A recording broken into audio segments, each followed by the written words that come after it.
Fala pessoal, beleza? No vídeo de hoje nós vamos falar de uma empresa que nasceu lá em 1800, já faz vários e vários anos, e que também, apesar disso, ela está presente em praticamente todo o território nacional. E no vídeo de hoje nós vamos falar de Banco do Brasil, e provavelmente você já ouviu falar sobre essa companhia, mas se você ainda tem aquela curiosidade de entender quais são os seus serviços, quais são os seus produtos, ou também qual é a sua história, fica até o final desse vídeo para você compreender todos esses pontos. Então, bora pro vídeo!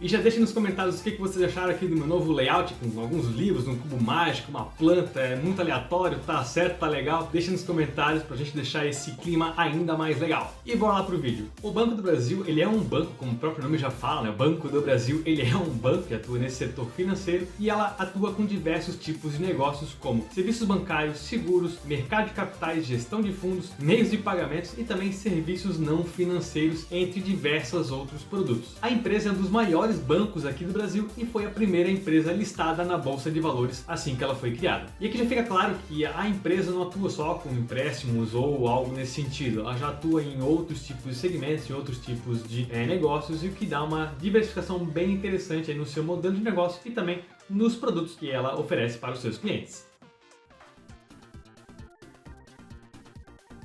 E agora, trazendo algumas informações sobre o CEO, estamos falando de Fausto de Andrade Ribeiro. Ele tem 53 anos e é graduado em Administração de Empresas e também em Direito. Ele possui especializações em Finanças Internacionais e também ele tem um MBA Executivo em Finanças, ambos pelo IBMEC. E outra informação bem interessante é que ele é funcionário do Banco do Brasil desde 1988. E vale ressaltar que nesse tipo de negócio, nesse tipo de empresa, é indispensável o CEO, que tenha aí algum tipo de conhecimento técnico de negócio onde ele está atuando ou onde ele está inserido. Então a gente consegue observar que ele tem uma vasta experiência tanto no Banco do Brasil, já que ele atua lá desde 1988, como também ele tem várias certificações e fez vários cursos, várias faculdades, justamente porque é um setor que necessita de alguém bem capacitado à frente da companhia.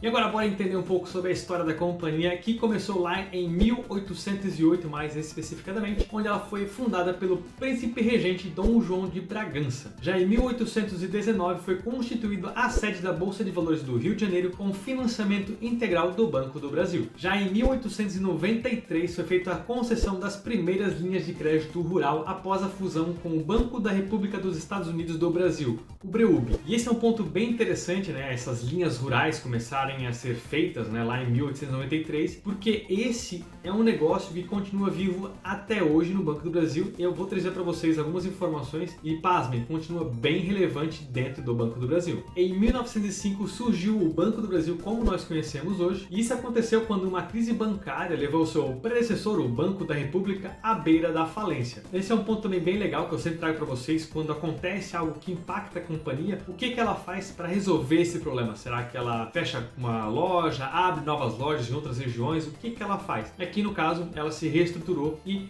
virou o Banco do Brasil que nós conhecemos atualmente. Já em 1906, a companhia foi listada na Bolsa de Valores logo após a sua reestruturação, o que faz todo sentido, né? Ela precisava se reerguer e fazer um IPO faz todo sentido para ela poder angariar fundos para poder se manter e continuar as suas operações. Em 1971, o banco já somava cerca de 974 agências em todo o território nacional e também 14 agências no exterior. Aqui já é um ponto mais interessante ainda, é que além de ela atuar no Brasil, ela já estava começando, já tinha 14 agências lá no exterior também, uma diversificação também de receita em recebimento de novas moedas também no seu negócio. Em 1986, o governo federal autoriza o banco a atuar em todos os segmentos de mercado. Em 1994, a empresa ficou responsável pela distribuição da nova moeda em todo o Brasil, por meio das suas 31 mil agências espalhadas por todo o território nacional. Em 2012, o Banco do Brasil faz a aquisição da Eurobank nos Estados Unidos por 6 milhões de dólares. Em 2015, o Banco do Brasil atinge a marca de 1 bilhão de transações realizadas pelo seu aplicativo em um único mês. E nós ouvimos muito falar sobre as fintechs, né, os meios eletrônicos, mas mesmo os bancos, né, mais antigos estão se modernizando, estão se atualizando, e aqui em 2015 ficou bem claro essa mudança no seu patamar, no seu atendimento, aquele atendimento mais pessoal e indo mais para a plataforma também digital, né? Não abandonando a plataforma pessoa a pessoa, digamos assim, né? Mas também partindo para o meio tecnológico, trazendo mais velocidade nas suas transações. E em 2021, o Banco do Brasil encerrou o ano com 388 agências a menos do que o registrado em 2020. Esse também é um ponto relevante, observar quando realmente, de fato, claro, né? Estamos vivendo por uma pandemia lá em 2020, 2021, e isso fez com que a empresa tivesse que tomar algumas atitudes ou tivesse que encerrar algumas agências, e de fato isso ocorreu lá em 2021, quando ela registrou aí uma diminuição de 388 agências aí. E agora em 2022, o Banco do Brasil prevê fornecer 200 bilhões em financiamentos na safra de 2022/2023. Lembra daquele ponto que eu trouxe, que ela tinha suas linhas rurais, tinha começado, e aqui em 2022 já está impactando, então ela vai fornecer 200 bilhões em financiamentos. É muita coisa aí para o setor agronegócio aqui no Brasil. E agora que nós já falamos um pouco sobre a história da companhia, eu vou trazer algumas informações, algumas curiosidades para te ajudar na sua tomada de decisão. Então, bora lá! E antes de começar com algumas outras curiosidades, eu tenho que trazer a estrutura acionária da companhia. E nessa imagem você consegue observar que cerca de 50,000001% é da União Federal. Então, essa é uma empresa com a mão do governo. Então, o governo tem mais de 50% de participação nessa companhia. Ela ainda possui 23,1% alocada em capital estrangeiro e também 26,5% em capital aqui no país e 0,4% em tesouraria, que ela pode beneficiar os seus acionistas ou fazer alguma bonificação nesse sentido também. Vale ressaltar que além desse 50,00001 do governo, ela possui 49,6% de free float. Free float é a quantidade de ações negociadas na Bolsa de Valores, onde eu e você podemos comprar ação dessa companhia. E aqui vale ressaltar um risco, que é ter uma pessoa, uma entidade, algum governo com mais de 50% de participação numa empresa, já que uma pessoa ou uma entidade pode mudar o rumo da empresa do dia para a noite, já que ela tem e detém mais de 50% de composição acionária de uma companhia. Esse é um ponto que tem que ser levado em consideração na hora de fazer a sua análise sobre uma empresa, se você vai escolher ela ou não para colocar na sua carteira. Esse é um ponto fundamental de se observar nas companhias. E eu vou trazer mais uma imagem para vocês aí, mostrando a quantidade de agências e de postos de atendimento que ela tem e também a quantidade de funcionários para manter essa máquina funcionando. E aqui nessa imagem você consegue observar que ela tem aí cerca de 3.983 agências, 7.198 postos de atendimento e 20.330 Rede Mais Banco do Brasil. Isso dá aí mais de 30 mil agências, né, para atender toda a população nos mais diversos estados e também distribuído em várias regiões do Brasil. O Banco do Brasil também tem 81,3 milhões de clientes, teve um acréscimo aí de 5,7% sobre o setembro de 2021, e para manter toda essa máquina funcionando, ela possui 86.430 funcionários. É muita gente, é muitas pessoas, e eu vou trazer mais ao final desse vídeo alguns números desses funcionários, o quanto que ele representa de custo para a companhia. E antes de trazer os números propriamente dito para vocês,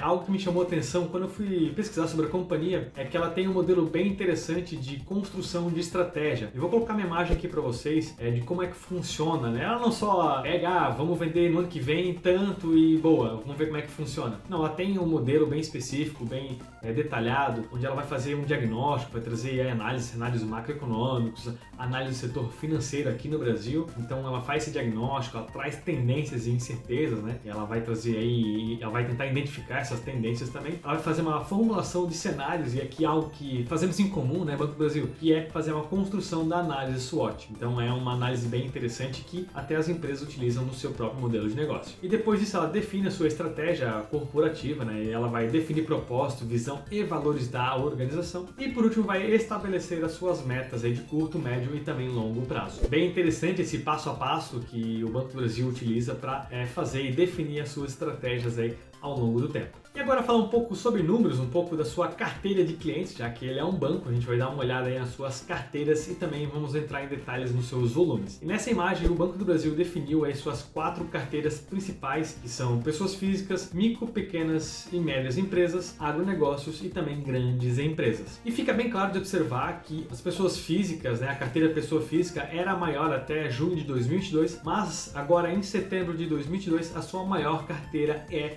voltada para o agronegócio. Lembra lá da sua história, quando começou a concessão de financiamento rural, 2022 ela quer ser a empresa que vai financiar esse setor? Pois é, hoje a maior carteira vem do agronegócio. Interessante ressaltar que todas as suas carteiras, tanto micro, pequenas e médias empresas e também grandes empresas, além das pessoas físicas e também do agronegócio, todas elas estão em crescimento na sua carteira. Isso é um ponto bem relevante, um ponto positivo aí para a companhia. E por que é tão importante entendermos sobre essas carteiras? Porque também vai impactar na inadimplência do Banco do Brasil e isso é um fator determinante para o lucro da companhia, no lucro da empresa. Então aqui nessa imagem eu vou trazer a inadimplência de mais de 90 dias, aqui trazendo em porcentagens para vocês. Fica bem claro de observar que a inadimplência do Banco do Brasil é bem menor do que se a gente for olhar a inadimplência do setor financeiro como um todo. A gente consegue observar que em setembro deu uma pequena aproximada aí da média de mercado, mas ainda um pouco abaixo do que normalmente a gente vê nos bancos ou nos principais bancos,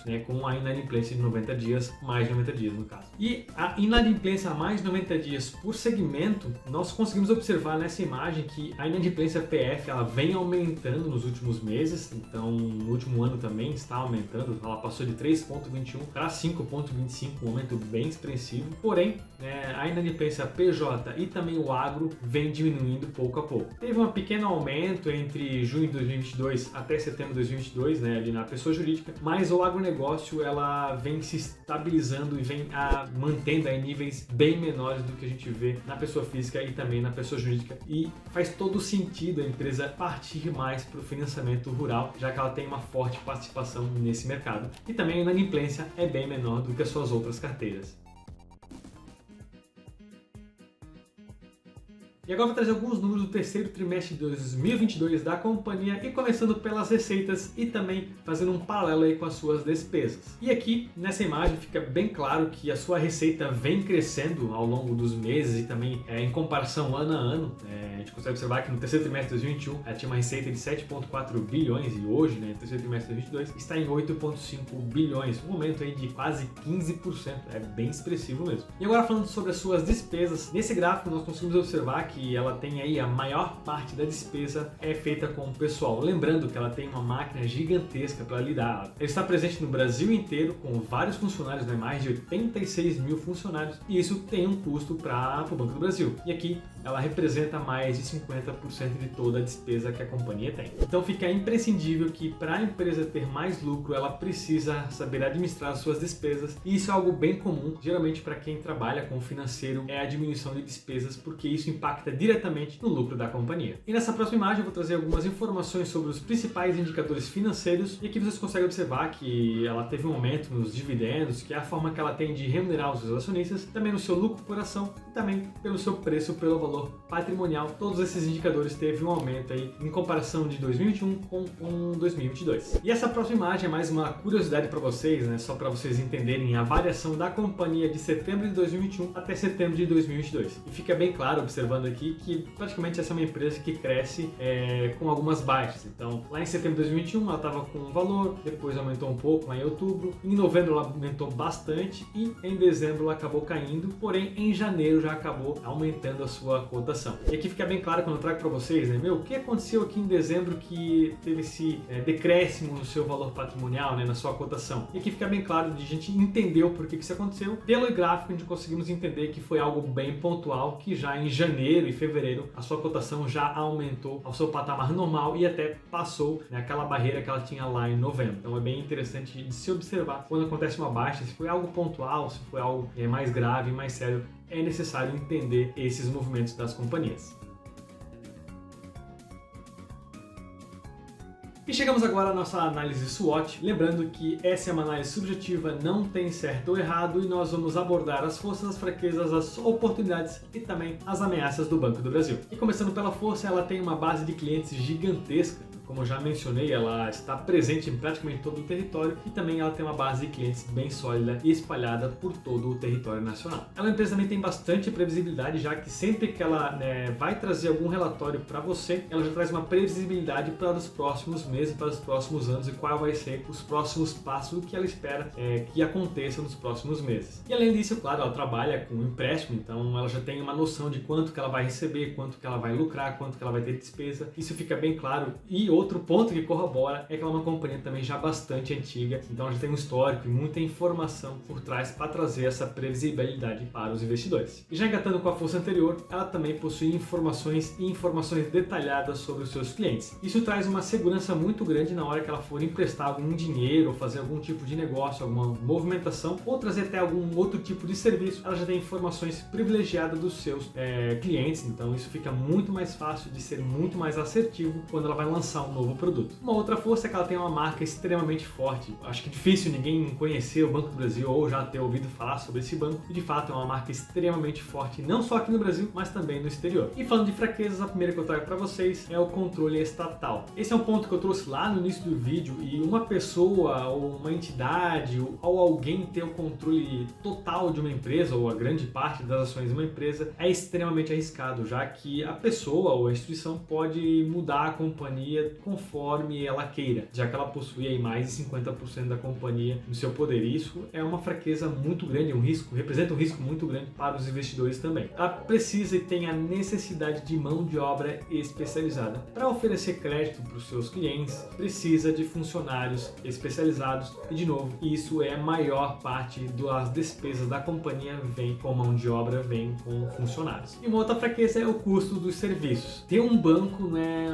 uma tarefa tão simples e tão fácil. Tem custos elevados, precisa ter reservas perante o Banco Central também, então segue uma série de regras que a companhia precisa seguir para continuar exercendo aí a sua continuidade durante os anos. E agora, falando de oportunidades, a primeira que eu trago para vocês é que ela pode ter lucros maiores com o aumento da taxa de juros. Vale ressaltar que ela é um banco, então se os juros aumenta, ela empresta dinheiro a um juros um pouco maior e também recebe um valor maior do que ela empresta. Isso pode dar um lucro ainda maior para o Banco do Brasil. E uma outra oportunidade é a escassez de liquidez. Se o Banco do Brasil conseguir manter os seus pagamentos, o que já se provou com o tempo, ela já conseguiu manter os seus pagamentos, isso quer dizer que, independente se muitas pessoas quiserem sacar o dinheiro, o Banco do Brasil vai conseguir pagar todas essas pessoas e vai conseguir honrar aí com seus pagamentos. Isso de fato pode ser uma oportunidade gigantesca na hora de não só investir na companhia, como também utilizar os seus produtos e também os seus serviços. E agora, falando das ameaças, e a primeira que eu trago para vocês é a recessão mundial. Se as pessoas não querem pegar empréstimos ou estiver com uma dificuldade financeira, isso